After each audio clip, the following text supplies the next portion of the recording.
त्यागी and अनुराग भदौरिया ने। सम्मान से मैं कहना चाहता हूं ये आपके लिए है। नहीं वो खाएंगे नहीं। कांग्रेस के मित्र दुख में, ये नहीं दुख में हो या खुशी में हो, में। ये फैक्ट्री से नहीं, मैं हलवाई से बनवाकर स्पेशली इसीलिए लेकर आया था कि कांग्रेस के प्रवक्ता को खिलाऊं और बताऊं कि जलेबी हरियाणा और पूरे देश में तो सिर्फ हलवाई से बनी हुई चलती है। खैर, आपने जो कहा कि अखिलेश यादव जो है वो मेहनत करते हैं, सारी चीजें करते हैं, लेकिन ऐसा तो कांग्रेस वाले नहीं मानते। कांग्रेस वाले तो नहीं मानते इस बात को। कांग्रेस वाले तो अभी याद होगा आपको पिछले दिनों मध्य प्रदेश के चुनाव में कांग्रेस वालों ने अखिलेश यादव को कहा था कि ये तो चिरकुट नेता, क्या कहा था, छुटपुट नेता, चिरकुट नेता, कुछ उस टाइप के नेता कह दिया था। और कौन ये अखिलेश वखिलेश हैं, ये खुद कमलनाथ जी का बयान है। अभी पिछले दिनों जब हुड्डा जी के बेटे सुपुत्र हैं, उनको कहा गया कि भाई आप समाजवादी को कुछ सीटें देंगे कि नहीं देंगे, तो उन्होंने कहा नहीं नहीं, वो हमारा राष्ट्रीय स्तर पर हो सकता है कि हमारा अलायंस हो, लेकिन प्रैक्टिकली स्पीकिंग अखिलेश यादव ने 2024 के इलेक्शन में अगर आप राइज देखें तो राहुल गांधी की कांग्रेस के हिसाब से राइज नहीं, अखिलेश यादव ने उत्तर प्रदेश में एक सिस्टमैटिक तरीके से, अखिलेश यादव भी बाहर जाते हैं, अभी आए वो विदेश से बाहर, लेकिन आपने कभी सुना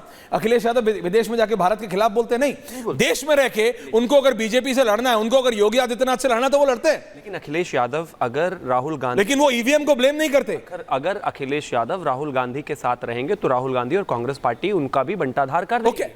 उनको भी खत्म कर देगी, समाजवादी पार्टी को भी खा जाएगी। एग्जाम्पल बताता हूं मैं आपको।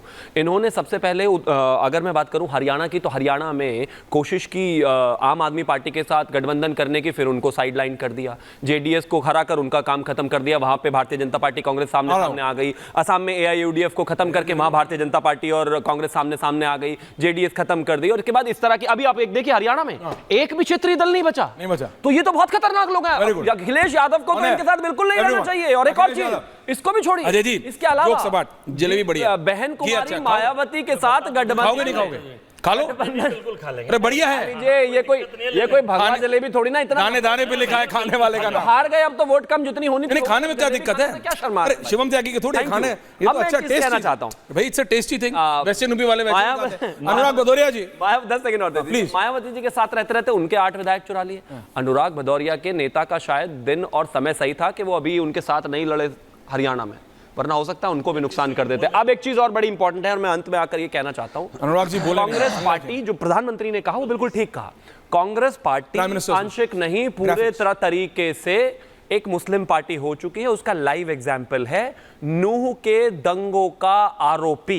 2014 में जब लड़ा था तो निर्दलीय था, इनेलो के कैंडिडेट ने हरा दिया था, लेकिन 2024 में उसको कांग्रेस पार्टी ने लड़ाया, वो 91,000 वोटों से जीता। और इनके जो मुख्यमंत्री के कैंडिडेट थे हुड्डा, वो मात्र 71,000 से जीते। तो प्रधानमंत्री गलत क्या कह रहे हैं? राहुल गांधी हिंदुओं में तो दिन रात जाति पूछते हैं, अपनी जाति बताओ, अपनी जाति बताओ। ऐश्वर्या आप बताइए, अनुराग आप बताइए, अजय जी आप बताइए, शिवम आप बताइए। कोई एक बाइट मुझे बताइए जहां पर कहीं भी एक जगह एक बार भी राहुल गांधी ने मुस्लिमों की जाति का जिक्र किया हो। लेकिन हरियाणा की जनता ने इस बात को पूरे तरीके से रिजेक्ट कर दिया और इनको वापस भेज दिया। और अंत में एक चीज कहना चाहता हूं, ये ग्रेटा थनबर्ग, मियां खलीफा वलीफा, ये सब इंटरनेट पे तो माहौल अच्छा बना सकती हैं, चुनाव में तो हिंदुस्तान में हरियाणा में भाजपा का ही माहौल है, उन्हीं का रहने वाला। ये मियां खलीफा वलीफा जो है, इनसे भी इंटरनेट पे माहौल बनवाना बनवाते हैं। मैं तो रिहाना तक हूं, ये मियां खलीफा तक आप जाइए, लेकिन मैं तो जानता ही नहीं, मैं तो जानता ही नहीं, मैं तो इंटरनेट में इनके नाम पढ़े, मैंने नहीं मैं you have been caught on है। बट अच्छा, back on serious, back on serious debate. दर्शकों, मैं सिर्फ इतना कह रहा हूं, अनुराग भदौरिया जी, मौका मिलते ही शिवम त्यागी ने अजय वर्मा की तरफ से जलेबी का कटोरा ले लिया, खा रहे हैं। देखिए, everyone is happy, BJP is happy Anurag Bhadauria, क्योंकि हरियाणा में कहीं ना कहीं उनको भी डाउट था। और ये बात रियलिटी है, चाहे टॉप लीडरशिप हो सकता है प्रधानमंत्री नरेंद्र मोदी, अमित शाह, खट्टर साहब, योगी आदित्यनाथ सब संतुष्ट हो, उनके पास कोई जानकारी, लेकिन बीजेपी का काडर भी, बीजेपी की जनता भी, बीजेपी के जो सपोर्टर्स हैं वो वाली जनता थोड़े टेंशन में थी। उनको लग रहा था, क्योंकि ऐसा इकोसिस्टम काम किया था कि ब्यूरोक्रेट्स, हरियाणा के ब्यूरोक्रेट्स, मैं आपको बात बता रहा हूं, एक सीनियर ब्यूरोक्रेट है दर्शकों हरियाणा में, जिन्होंने अपने दोस्तों को फोन करना शुरू कर दिया था कि भैया देखो, तुम्हें पता है हुड्डा साहब आएंगे तो मैं क्या बनूंगा, मेरे को ही सबको प्लेसमेंट देनी है, तो चलो यार शुरू करते हैं। यहां तक हो गया था, it was that clear. But उसके बाद अनुराग भदौरिया, इट शोज, जो आप अंडर एस्टिमेट कर रहे हैं 24 के इलेक्शन के बाद प्रधानमंत्री नरेंद्र मोदी को। Can I have Modi visuals and graphics right now? Anurag Bhadauria, ये आपके लिए भी लेसन है that Modi hits back and hits back like how. देखिए, अनुराग भदौरिया, राजनीति में हार जीत कभी आखिरी नहीं होती है, ये समझ में आना चाहिए।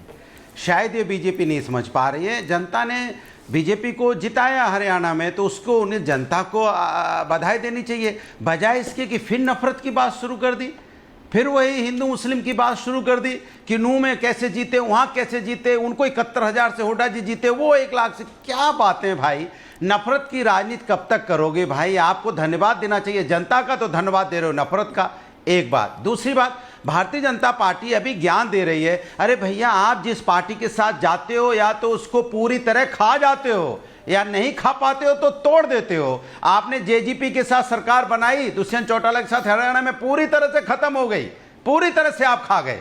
उसके बाद आप अगर दूसरी जगह जाओगे तो जो सरकारें आपने शिवसेना को 2 भागों में तोड़ा, एनसीपी को 2 भागों में तोड़ा, पासवान जी की पार्टी को 2 भागों में तोड़ा, आप तो हर पार्टी को तोड़ने में लगे रहते हो। तो आप ये ज्ञान किसको दे रहे हो भाई? मेरे समझ में नहीं आता। गठबंधन धर्म तो आप निभाना जानते नहीं है। राजनीति में याद रखना चाहिए। आप एक बात सही कह रहे थे, अखिलेश जी से राजनीति सीखनी चाहिए, क्योंकि अखिलेश जी एकमात्र ऐसे नेता हैं जो भारतीय जनता पार्टी को, राहुल गांधी को सीखनी चाहिए, मैं ये मानता हूं। आवाज ऊंची होगी तो कुछ लोगों तक जाएगी, लेकिन बात ऊंची होगी तो बहुत लोगों तक जाएगी। अखिलेश यादव जी की बात ऊंची होती है, उनकी बात होती है कि वो किसानों की बात करते हैं, अजय जी को भी उनकी बात होती है कि महिलाओं की सुरक्षा की बात करते हैं, युवाओं की बात करते हैं, वो बात होती है विकास की राजनीति करते हैं, वो रोजगार की बात करते हैं, वो कहते हैं कि समाज में कैसे समानता आए, कैसे सामाजिक न्याय मिले। उनकी बात ऊंची है, इसलिए बात जनता तक पहुंचती है और जनता समाजवादी को चुनती है। लेकिन सवाल यह है कि भारतीय जनता पार्टी तो उत्तर प्रदेश में जीत नहीं पा रही है। अगर हरियाणा की बात की जाए तो देखो, जम्मू कश्मीर की बात ही नहीं कर रहे भाई। 2 चुनाव हुए, हरियाणा और जम्मू कश्मीर, जम्मू कश्मीर पे बात ही नहीं कर रहे हैं। अगर एक इंडिया गठबंधन जीता, एक बीजेपी जीती तो टाई हो गया ना। जब टाई मैच हो गया फिर भी चिल्ला रहे हैं कि हम जीत गए, हम जीत गए। अगर वोट परसेंट भी देख लिया जाए तो इंडिया गठबंधन को, कांग्रेस को वोट मिला है हरियाणा में 40.9%। आप ही की थ्योरी लेता हूं अनुराग भदौरिया जी, 39.3%। शिवम त्यागी अनुराग भदौरिया, जनता ने तो अनुराग जी नहीं, तो आप ही की थ्योरी लेके अगर यूपी में आप थोड़ी सीटें ले भी आए तो बाकी स्टेटों में आपकी 0 आए, तो उसमें तो आप खत्म हो गए। देखिए, बात वहां करते हैं, बात ना बराबरी की होती है, ये नहीं होता। हरियाणा इलेक्शंस, सुनिए, जनता के इलेक्शंस मैथ्स की थ्योरम नहीं है। नेगेटिव पॉजिटिव नहीं होता। सुनिए मेरी बात, नेगेटिव पॉजिटिव नहीं होता है, माइनस इंटू माइनस पॉजिटिव नहीं होता है, माइनस ब्रैकेट के अंदर पॉजिटिव नहीं हो जाता है। मेरी बात सुनिए, हरियाणा के इश्यूज अलग थे, हरियाणा का वोटर अलग है, जम्मू कश्मीर का वोटर अलग है। बीजेपी को सचमुच सोचना है कि 370 हटने के बाद जम्मू में उन्होंने बहुत अच्छा प्रदर्शन किया, लेकिन वैली में वही ढाक के 3 बात। वैली में बीजेपी क्या कर पाई है, यह सोचना है। भारतीय जनता पार्टी को यह सोचना है।